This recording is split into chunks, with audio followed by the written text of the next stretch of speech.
Pensez un instant à cette personne qui vous dérange le plus. Peut-être quelqu'un qui réveille en vous une irritation silencieuse, une colère déguisée, ou un rejet que vous ne comprenez même pas totalement. Maintenant, essayez d'imaginer que ce qui vous irrite le plus chez elle est précisément ce qui vit, caché, en vous.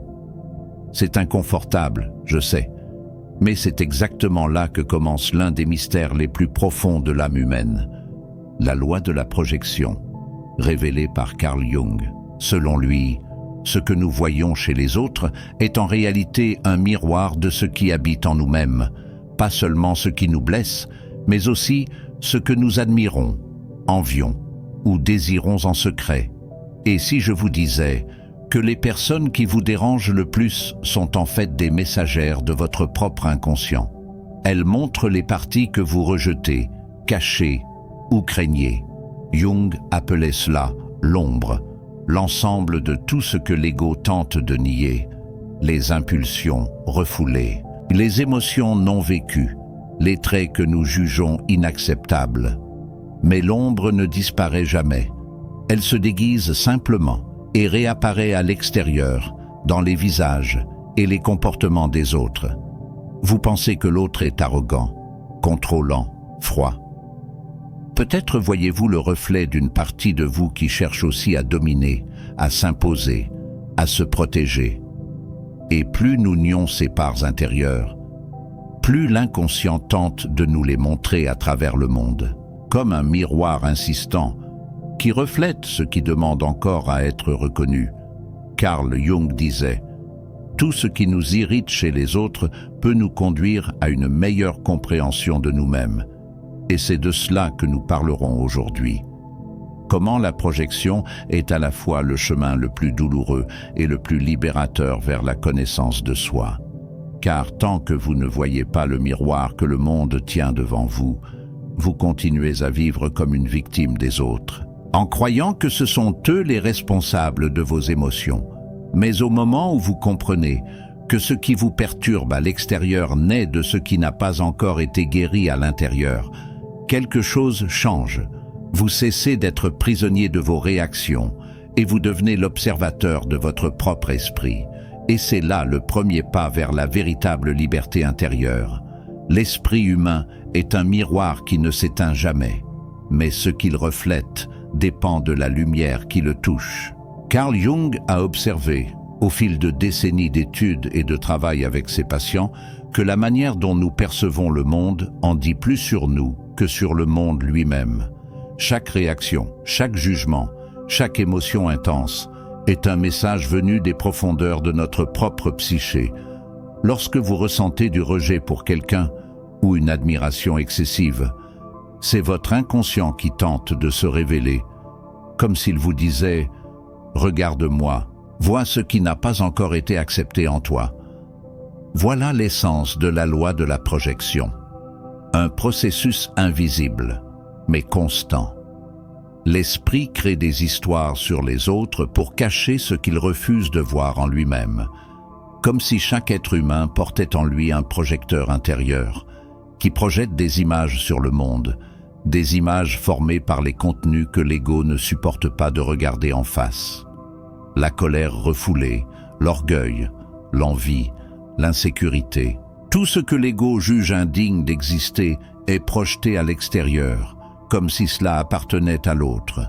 Mais Jung disait, ce que nous refusons en nous, nous le rencontrons à l'extérieur. Et c'est là le piège. La vie devient un champ de miroirs. Chaque rencontre une occasion de voir ce qui a été caché. Les personnes n'entrent pas dans votre vie par hasard. Elles apparaissent au moment précis où vous êtes prêt à voir quelque chose sur vous-même. Celui qui vous irrite est le reflet d'une blessure encore ouverte. Celui qui vous fascine est le souvenir d'un potentiel oublié. L'ombre n'est pas seulement ce qu'il y a de sombre en nous, elle est aussi le sol fertile où reposent les graines de notre force. L'agressivité niée peut devenir courage, l'envie peut se transformer en admiration, la peur peut se transmuter en sensibilité. Mais pour que cette transformation ait lieu, il faut reconnaître il faut le courage de dire « Cela aussi, c'est moi ». Et c'est ici que la plupart fuient. L'ego n'aime pas se voir dans le miroir. Il préfère accuser, pointer, se défendre. C'est pourquoi Jung disait que le chemin de l'individuation est le plus difficile et le plus honnête de tous, parce que cela exige que vous cessiez de fuir votre propre image. Lorsque la projection est inconsciente, elle vous emprisonne. Vous devenez prisonnier du comportement des autres.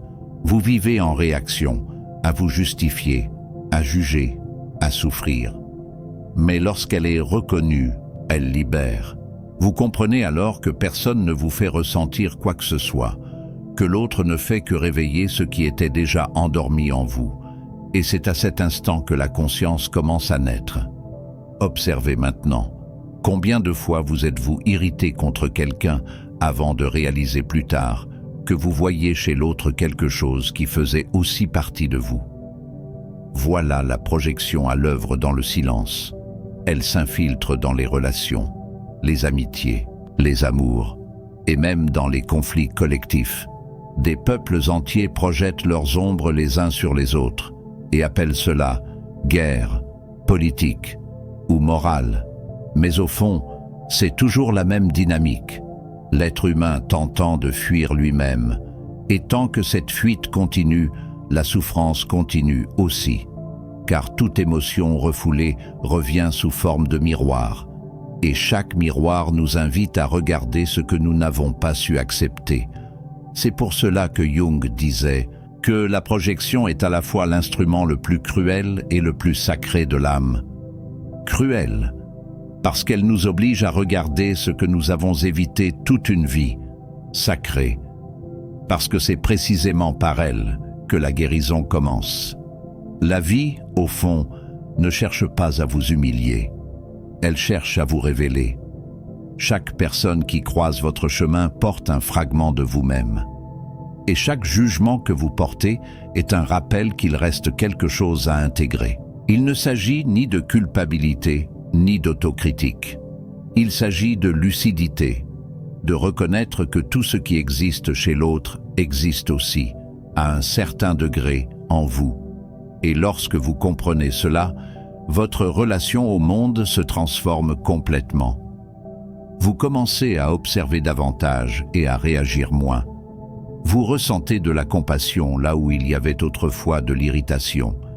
Et vous apprenez même à remercier les miroirs que la vie place sur votre chemin. Peut-être que l'autre n'a jamais été votre ennemi. Peut-être n'était-il que le miroir que votre inconscient a choisi pour vous montrer qui vous êtes. Et si vous écoutez ces mots en ce moment même, c'est que vous êtes prêt à voir. Le miroir n'est pas le problème. La projection est l'invitation. L'invitation à s'éveiller. Lorsque Jung observait ses patients, il remarquait un schéma récurrent. Des personnes différentes, mais des drames semblables, les mêmes plaintes, les mêmes types de conflits, les mêmes blessures, dissimulées derrière des visages différents. Il comprit alors que l'être humain vit entouré de miroirs, et que le destin, dans sa sagesse mystérieuse, utilise les autres comme instruments de révélation. Vous pouvez passer toute une vie à tenter de changer le comportement des autres, mais tout ce qui vous dérange chez eux reviendra inlassablement. Seul change le visage, le nom, le décor, car le véritable problème n'a jamais été l'autre, mais ce que vous n'avez pas encore osé voir en vous-même. Lorsqu'une personne éveille en vous colère, rejet ou jalousie, ce n'est pas elle qui vous perturbe, c'est votre propre esprit qui tente de vous montrer un fragment non intégré. C'est votre âme qui réclame votre attention. La projection est le cri silencieux de l'inconscient. Elle murmure « Regarde en toi, reconnais ce qui t'appartient et cesse de fuir. » Mais nous résistons, parce qu'admettre que ce que nous critiquons chez l'autre vit aussi en nous blesse l'orgueil. L'ego refuse d'abandonner l'illusion de supériorité. Alors il réagit, il nie, il se justifie. « Je ne suis pas comme ça, c'est lui qui a tort. Je ne ferai jamais ce qu'elle fait. Je n'ai fait que réagir, j'ai été provoqué. » Ce sont les défenses de l'ego. des mécanismes automatiques créés pour maintenir l'illusion du contrôle. Mais plus nous y recourons, plus nous nous éloignons de la vérité.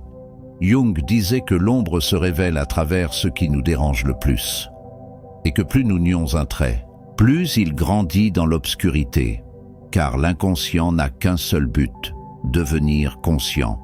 Tout ce qui a été refoulé cherche à revenir à la lumière et utilisera tous les moyens pour y parvenir. C'est pourquoi les relations humaines sont le terrain le plus fertile de la projection. C'est là que l'inconscient trouve ses miroirs les plus précis. Amis, famille, collègues, amour. Tous reflètent quelque chose que nous avons besoin de voir. Ce partenaire qui vous irrite par sa froideur révèle peut-être la part de vous qui craint de se livrer. Cette personne excessivement contrôlante montre combien vous redoutez de perdre la maîtrise. Cette figure qui vous humilie réveille la peur de votre propre impuissance. Chaque douleur est un rappel. Chaque conflit est une convocation à l'éveil. Mais peu acceptent l'invitation.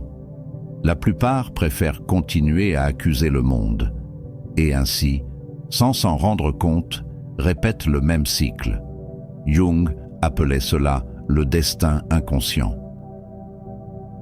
Tout ce qui n'est pas porté à la conscience se vit comme un destin, et ainsi, l'être humain continue à souffrir des mêmes erreurs, à attirer les mêmes personnes, à revivre les mêmes histoires, jusqu'au jour où il comprend que l'origine n'est pas à l'extérieur, mais à l'intérieur. Lorsque vous commencez à observer cela, quelque chose change. Vous réalisez que le monde n'est pas contre vous. Il vous éduque, en silence. Les personnes ne sont pas des obstacles sur votre chemin. Elles sont le chemin lui-même. À chaque rencontre, la vie vous remet une pièce de votre propre puzzle intérieur. Et si vous avez le courage de regarder avec sincérité, chacune de ces pièces vous montre qui vous êtes, sans masque, sans justification.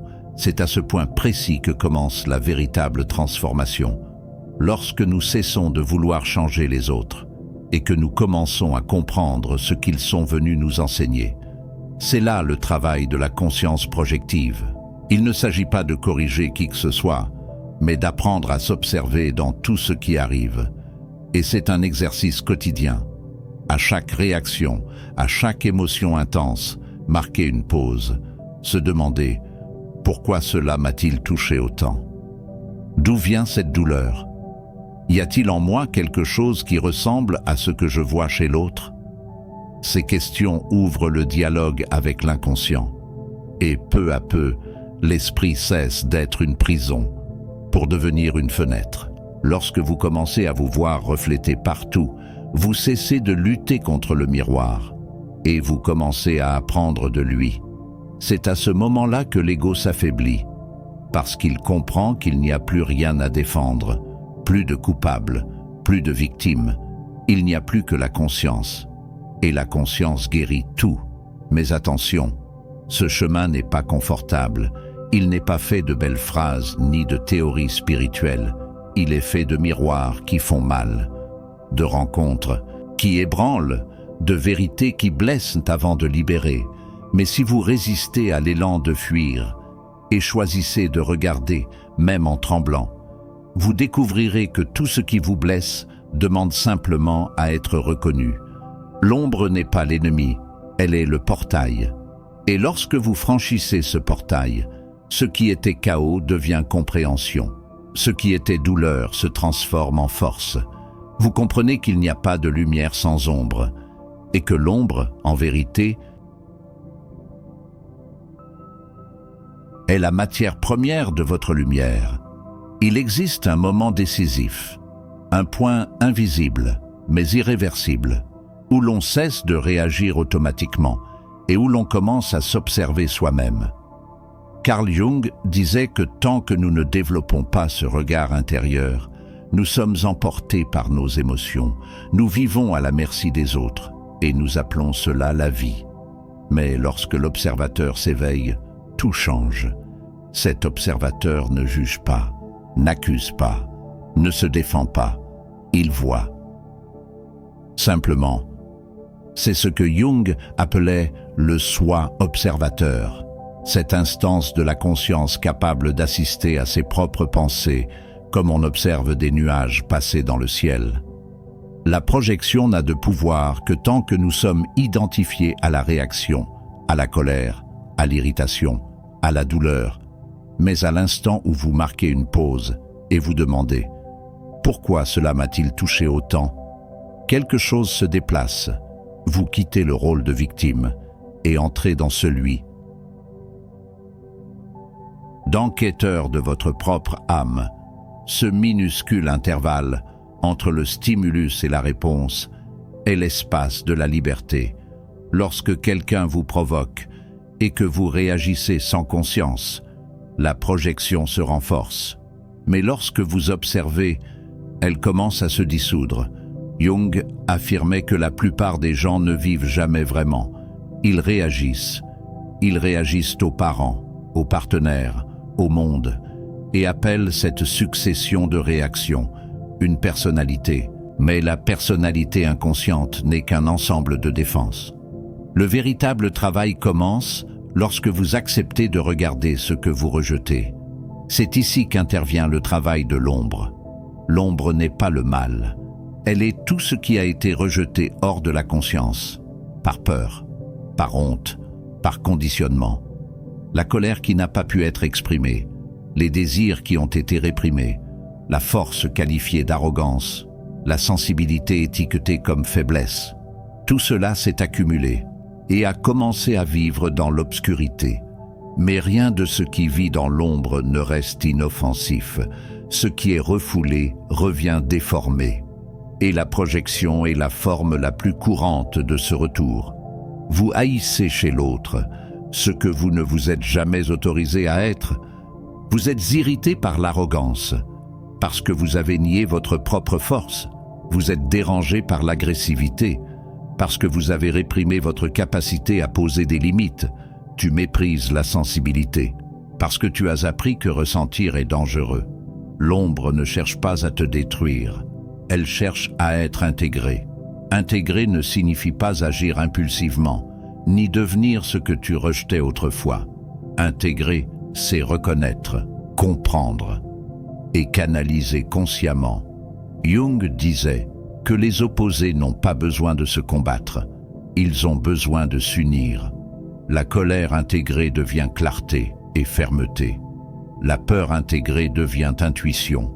L'orgueil intégré devient dignité. Rien en toi n'est inutile, rien n'est perdu.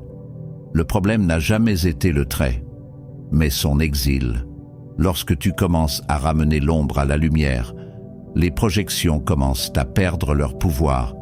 Les autres cessent de te contrôler émotionnellement. Les conflits cessent de te dominer.